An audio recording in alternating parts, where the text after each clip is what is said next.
Hey everyone, and welcome to another Explainer. Today, we're jumping straight into a high-energy time travel quiz that is absolutely going to test your history knowledge. We're going to zoom through centuries of human achievement, conflict, and innovation. And along the way, we'll clear up some of the most famous historical misconceptions out there. We're exploring 10 monumental milestones that literally shape the world we live in today. Let's do this. So, are you ready? I hope so. Grab your mental flashcards because we are going on a rapid-fire chronological journey through time. You know, what I really love about this explainer is how effectively these visual milestones piece together the giant puzzle of human history. Let's just dive right in. All right, starting things off with Section 1, Ancient and Imperial Powers. Here's your very first question to get those mental gears turning. Which ancient civilization actually built the Great Pyramids of Giza? I mean, it's one of the most iconic architectural achievements in all of human history. But let's see if you can place exactly who's responsible for it. If you said ancient Egypt, you nailed it. Now, what's really wild about this is the timeline. These pyramids were constructed all the way back around 2500 BCE during the Old Kingdom period. They were built as monumental tombs for pharaohs, most famously Khufu. When you really think about this fact, you're looking at early human engineering skills that were so extraordinarily advanced, they still completely baffle modern scientists today. Okay, let's fast forward a bit to another massive empire. Who was the first official emperor of the Roman Empire? Think carefully on this one. We're talking about the specific leader who officially established the empire after the long-standing Roman Republic finally collapsed into total chaos. It was Augustus Caesar. I know. A lot of people immediately jump to Julius Caesar, but actually, Julius was never officially the emperor. Following the fall of the Republic and the famous assassination of his great-uncle Julius, a man named Octavian stepped up and took the title Augustus in 27 BCE. The really crucial takeaway here is that Augustus initiated a massive era of peace and stability known as the Pax Romana. He fundamentally changed how Europe would be governed for centuries to come. Moving right along to Section 2, Middle Ages to the Renaissance. Challenge time. What major conflict between England and France stretched from 1337 all the way to 1453? This was a notoriously long struggle over the French throne, and it featured some absolutely iconic historical figures, including Joan of Arc. Any guesses? Yup, it's the 100 Years' War. This series of conflicts was devastating for sure, but it also forced major military advances in European warfare. We saw armies transition away from traditional knights on horseback and move towards standing armies and new artillery. But hold on a second. Let's look at a fascinating little detail about this name. I've got to bust a very famous historical misconception right now. That brilliantly named 100 Years' War? Well, it actually lasted exactly 116 years. It's kind of one of history's great ironies that the name is basically just a rough estimate. Stepping into the age of global exploration, here's your next question. Which explorer led the first expedition to successfully sail completely around or circumnavigate the world? Who actually gets the historical credit for leading this legendary global voyage? This one's a fantastic example of how history can sometimes oversimplify things. The answer is basically a historical duet.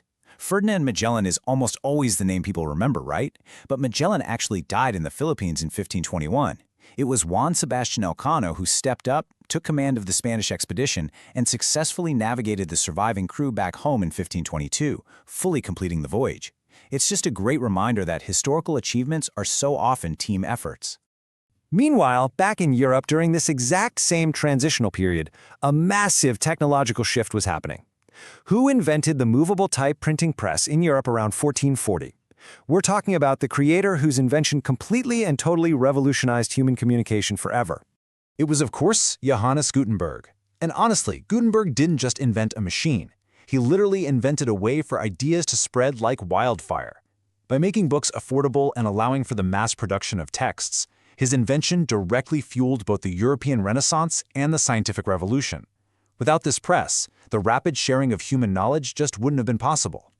Which brings us to Section 3, Royals and Revolutions. Let's talk royals. Who was the famous Queen of England who ruled for 44 years, overseeing this massive cultural explosion that heavily featured playwrights like William Shakespeare? That would be Queen Elizabeth I. Her reign, spanning from 1558 to 1603, was absolutely monumental. Not only did she bring crucial political stability to a previously divided nation, but she also oversaw the legendary defeat of the Spanish Armada. She really perfectly represents that rock-solid royal authority that defined so much of the era. But, as we know, royal authority wasn't going to last unchallenged forever. And that brings us to the revolutions. In what exact year did the French Revolution begin with the storming of the Bastille? Can you pinpoint the year French citizens violently revolted against their monarchy? 1789. Specifically, July 14th. That's the day citizens violently raided the Bastille fortress in Paris.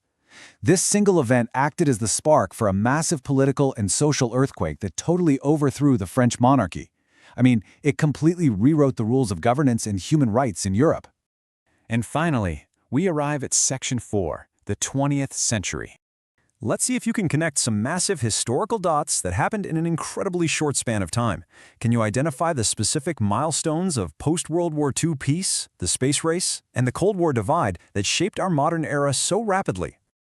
Let's walk through this intense timeline. In 1945, right out of the ashes of World War II, 51 nations formed the United Nations in San Francisco to replace the failed League of Nations and maintain peace through diplomacy. But obviously, tensions remained super high. Jump to 1961, a year of crazy contradictions. Soviet cosmonaut Yuri Gagarin became the first human to orbit Earth aboard Vostok 1, an amazing milestone. Yet, that exact same year, the Berlin Wall was built, physically dividing Europe. Finally, look at 1989. On November 9th, peaceful protesters literally tore that wall down, signaling the end of that bitter divide and leading right to the reunification of Germany. The real takeaway here is just the sheer velocity of the 20th century. I mean, think about it. We underwent a rapid transition from the most devastating world wars in human history to literally reaching the stars to finally tearing down walls of division. It's a huge testament to how quickly humanity can innovate, divide, and ultimately reunite. And that wraps up our chronological quiz. We've traveled from the Great Pyramids of Giza all the way to the fall of the Berlin Wall. But remember, history isn't just a bunch of stuff that happened in the past, it's being written right now. So I want to leave you with a question to really chew on. As we continue to write history today, what monumental milestones will define our current century? Are we talking artificial intelligence? Interplanetary travel? You are living through the next slides of history right this second. Thanks so much for joining me on this explainer. Keep asking questions, and I'll see you next time.